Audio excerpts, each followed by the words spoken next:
Called to order. Recording in progress. All right, what's on the agenda today is the first thing on the agenda is I've made a little bit more progress on the naming rights policy. And I put that in the board docs last evening. Prior to the meeting, I did get a chance to talk to Ms. Lynch. Tracy Long's not here at the meeting today, but she did, Elizabeth did have a chance to read over it. The next step would be, if the committee is satisfied with it, would be I'd like to just give it to David Lindsay and ask for some input from his lens. Again, the naming rights policy is not something that is required by law. It would be a local policy developed by the district. There are a handful of districts who have that type of policy in place already. And so we would just want to have it checked for legal references before we move it to the full board. Okay. What members of the committee are present here today? Mrs. Lynch and is Tracy Smith there? Tracy Smith was not available today, so it's just Miss Lynch and yourself. Along with in the room is Megan, Patty, Tracy, myself, and sitting next to me is Martin. Martin is a student at Bucktail who joins frequently on our meetings. Martin Lewis. He joins online a lot, but he is doing a shadow day with me today as he has some potential aspirations to be a superintendent, but after 9:30 this morning, he might be changing his mind. All right. Well, welcome. What say you, Mrs. Lynch? What do we do with this? Okay, hi, Mr. Koch. I think Dr. Martin did a fabulous job making this a very simple but very easy to follow policy. The one thing that we I kind of looked at was that Dr. Martin, may want to consider putting somewhere in here under the guidelines that the solicitor would be brought in at some particular time if there should be any problem with something already named and the person's who it was named after has caused some sort of turpitude. That's a word in here, Mr. Koch. So bonus point for good usage, Elizabeth. That was good. Vocabulary lesson of the day was successful. Now, if I can only retain it. So, I mean, that was really the only thing that sort of popped out. And Dr. Martin has a good idea that, once we take a look-see, and then she'll send it to the solicitor. And I think that in itself will give us a really solid foundation to move forward than to possibly show the rest of the board. Okay, Dr. Martin, I'm getting a lot of feedback. I was having trouble making out what you say. Can you summarize what you said? Sure, and that's because you're on the speakerphone, and I think that's the TV speaker is further away from the phone. So she said, I did a great job with the policy so far. The one question that we discussed earlier was the solicitor's role. When is it the right time to involve the solicitor, particularly in the case, either when we're entering into a naming right, whether it's a contract or however that looks, or most importantly, let's say that we name a facility after someone and then they do something egregious, moral turpitude of some kind to where we would want to remove that person's name from the facility or the named right, that we want to take away the naming rights. And Elizabeth is in agreement that we need to ask the solicitor to really review that part carefully and what will be the solicitor's role in that process.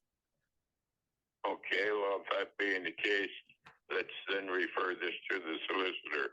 Okay, I will do that and then bring it back any changes or suggested changes once he gets that for me. Okay, Right, thank fine. you, Mr. Koch. Okay, And then, what's next? Mr. Koch, there was one other thing. I'm sorry, we were just sort of chatting earlier. Dr. Martin is going to be putting together a draft application, so it can be sort of joined together. But Okay. that probably can't happen, of course, until, the final draft is pretty close to done after the solicitor. Is that right, Dr. Martin? Yeah, so what she Okay. said was that, I had mentioned that in the policy, it says that the superintendent would create an application. And so what I want to do is create that application simultaneously as we're developing this policy. And then actually have it, the application as an attachment to the policy. That way it's not going to get lost in transition to another superintendent, and the folks who, in the community who want to request a naming rights application would have access to it because it would be publicly accessible. Okay, what was Elizabeth saying there? She was Dr. saying Martin. exactly what I said to you just now. Okay. All right, anything else? Nope. Then we have some policies in the 100s that are up for cyclical review. The first one is the policy 112 is guidance counseling. We have no changes. There were no changes recommended from PSBA. And so we were just, it would be a review. It would be just an updated review of that policy. Okay, can we submit this to first read in the November meeting? Is that it? Or Elizabeth, are you in Yeah. agreement for first read? Yes, this one I think is really simple, clean. I think we're good, Mr. Koch. Okay. The next one is policy 113, special education. This one is also a review only, no changes recommended. first read? First read, Elizabeth?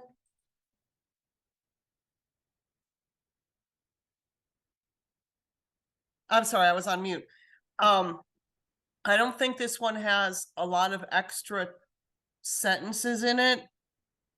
But when I look at recording of meetings, it looks like it's a little wordy, but I'm not saying it's a deal breaker by any means.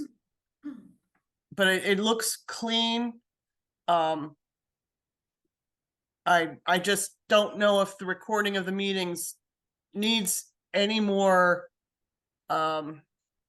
something by the recording of the meetings and stuff. I don't know if the solicitor should take a look at this particular section or not, because I don't see any legislation tied to it. I don't know if this is just something that's been passed down for years, or if this is, standard text. I don't know, because of Well, the way things are so sensitive. Her question has to do with the verbiage around recording a meeting. I know it's illegal to record a meeting without people's consent, and the district should not consent to recording any special education meetings because of the amount of parental rights and litigation that can surround a meeting. You wouldn't want the recording of the meeting to be held against you in a further, like any potential litigation. Those meetings are, so, I mean, I know it should be in there, but what you're talking about is not, should it be in there? You're talking about the way it's phrased. Is that correct? Yes, it's at the bottom, like I'm assuming this is the way it should be, but the district may permit videotaping of a meeting when written consent is given by all participants at the meeting. I'm assuming we have some sort of form, or the solicitor has Yeah, something. The solicitor would be consulted for that. That would be highly, highly unusual for something like that to happen. And so if that were to happen under my leadership, like that, and even like Dr. Barnhart, like you would never just permit someone to do that without consulting the solicitor or your special ed counsel anyway. That was very, very highly unlikely. And that means also every teacher, every school psychologist, every administrator, everybody at that table, because it's a team meeting, would need to consent to have themselves videotaped in that meeting. Okay. The other reason it's also highly unlikely would be because you're talking about some very confidential information. So to record or videotape confidential information about students' performance levels, behaviors, their IQ scores, like all of that kind of information is highly confidential. The only reason I could ever see, maybe I'm trying to think of it, situation and why you would ever do that would be maybe if one of the parents was in was unavailable for unforeseen circumstances and really wanted to know or be part of the meeting or be able to review the meeting later. So maybe if they were ill in the hospital, something like that. But again, it would usually be highly unlikely that that would happen because another parent would be managing it. Got it. That makes perfect sense. Thank you. Yep, good. I'm good, Mr. Koch. Okay, she cleared away, Dr. Martin. She cleared away for first read on 113. Okay, let's go to 113.1, discipline of students with disabilities. There is some small PSBA suggested revisions. They're in bold font. And so there wasn't anything that was really changing content. It was just kind of cleaning it up a little bit. Okay. What do you say, Mrs. Lynch? Yes, this one, it's all legislation and it's nice to have definitions again. This is great. I think it's She's- good. She's good. Move to first read. Okay, let's go to the 113.2, behavior support. This again has some revisions from PSBA's legal department. But not anything that, I think it just cleans it up and it's in accordance with law. It's stuff that we already do. I think it's just cleaner. Okay. By the way, if any of the rest of you have something to say, don't hesitate to chime in. I don't think this is the one that I was mentioning that about the fees. I don't think it's in here. It was on a page 2. I don't see it here. This, to me, I think we're ready to go with this.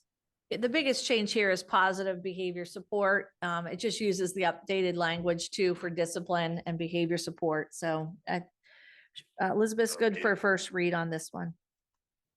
Okay, ready to take this to first read. Mhm. 113.3, screening and evaluation for students with disabilities. This is a review only. We didn't have any changes. Is this the one you were concerned about, Elizabeth? I didn't print it and I couldn't type on this, so I'm just doing a quick scan. I guess I could just do a search for the word fee. I don't think this was it either. I'm sorry, if I may just have just 1 minute just to make sure. Martin Lewis just did a check for fee. It's not coming up on this one. Oh, thank you. Okay, this isn't a big deal. This isn't a big deal, but on page 2 of 5, I believe it is. It's that large second to last paragraph that starts with the word testing and assessment. And then the paragraph above that from the bottom, number 4, we have some his and hers in there. It's no big deal, but I know we've been trying to clean those up. And then there's a couple he, she things on 3.5, 3 of Okay. 5. So you'll see that. Okay. So if we clean up the gender neutral pronouns, or could we move that to first read? I think as long as administration feels good, because this is a real heavy topic, as long as you folks feel good about it, I'm ready to go. She's good with that, with the gender neutral Okay. pronoun fixes. Let's go on to 113.4, confidentiality of special education information. There are some minor changes here. The changes are reflected in bold font. Mrs. Lynch? This might be the one where I saw the fee confusion. Ugh. Under fees. Oh, there it is. Okay, page 2 of 5. I'm assuming there's legislation attached to the first part, but the second part, there is no legislation. So I was just wondering, whatever administration has in their books as far as this fee goes, it just seems a little confusing to me, which I don't know if maybe it's just confusing to me. It just says that we may charge a fee for if that typically would not be the case. I think it says you may because let's, excuse me, let's propose that a parent has asked for five times copies of the same thing. At that point, we could say, look, we've provided you with, you know, we've provided you with this information on 2 prior occasions. We've also emailed it to you electronically, and you're still asking us to incur unnecessary printing and copying fees. So we would pass those fees along to the, so what you're saying is that the administration may charge the parents for records. This is Right, but oh, not cool. typically done. Okay, but then the line below it says the district shall not charge a fee to search for or retrieve information in response to a parent. And I honestly don't understand that, comparing it to the sentence above.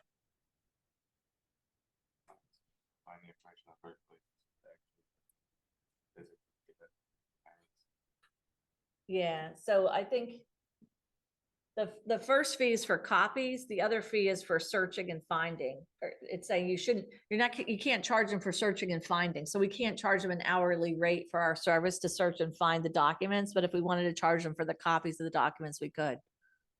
Okay, that was the key part, is the search versus copy. Okay, now I understand. It's yeah. Okay, thank you. Now it makes sense. Gotta look at all the little words. Good, good. All right, Any further comments on this? looks like we're good for first read. Okay. Now we're at PSBA revisions. That's just, there's nothing on the agenda under that section this month. Anything else to bring up for good of the order? Nothing at this time. If it pleases the committee, we'll just continue to work down through the cyclical review, and I will send the draft naming rights policy to our solicitor for his comments and suggestions. Okay. So Mr. Koch? yes, Mis- you're gonna have to speak slowly. I'm having trouble understanding you. Okay. I didn't want to interrupt, but on page 1, on the very bottom, it says guidelines. It says, now this is just a small little, you know, it says parental access rights. Should we keep it consistent and say parental / guardian access rights? Or, I mean, I know it's a small thing, but She's completely garbled. What? Yeah, on the last policy, we went back to 113.4. She pointed out that there was one section under guidelines that says parental access rights. And then her question was, should we be consistent with other policies and do parental / guardian access rights? I'm going to double check on that, Elizabeth, because in many cases, particularly with students who may be a ward of the state, or sometimes if they are in foster care, or let's say mom or dad are incarcerated or not in the picture, and grandma, parents, even if incarcerated, still do not give up parental rights as far as educational rights. And so in many cases, while they're charged with their immediate care, the parents do give up parental rights. So I'm going to double check on that one before we make that change. I can see why you would bring that up, but in this particular instance, it may not be appropriate, but I'll double check on that. okay, that'd be great, because in the following paragraph, then it does say parent guardian again. So, Yeah. so whatever you, thank you so much. And then page 3, on the very bottom, it gives us, I believe, an option of shall or may. Yeah. So whatever you know, however your books are currently, so it coordinates with your books. Well, it actually, when there's a litigation hold, you shall not. You shall remain you shall. It should not be may, you shall. That's all solicitors. So we'll fix that too. Super terrific. Thank you for bringing that up. So those are minor enough. We can still take this to first read. Yeah. I feel good about it after Dr. Martin does her investigation or thing, and yeah, we're good. I'm happy that we're getting through these. What's she saying? She's saying that with those minor changes, she would be happy to move it to first read. Okay. All right. And nothing under PSBA revision. Correct. Guess we're ready to adjourn unless it's Any- something else to bring. Anything else, Elizabeth? No, it's been a good meeting, and so glad that whoops. I'm so glad that we got through this so well. All right, anything from anybody else at the table? Everybody's good to go. So was this the most exciting meeting you've ever been to? So, Mr. Koch, if you're good, we can adjourn. Okay, then we are adjourned. Thank you very much for your patience. Appreciate it. Thanks, Mr. Koch. Bye. All right, see you, Elizabeth. Okay, thank you so much. I'm glad Have you a could great join day. us.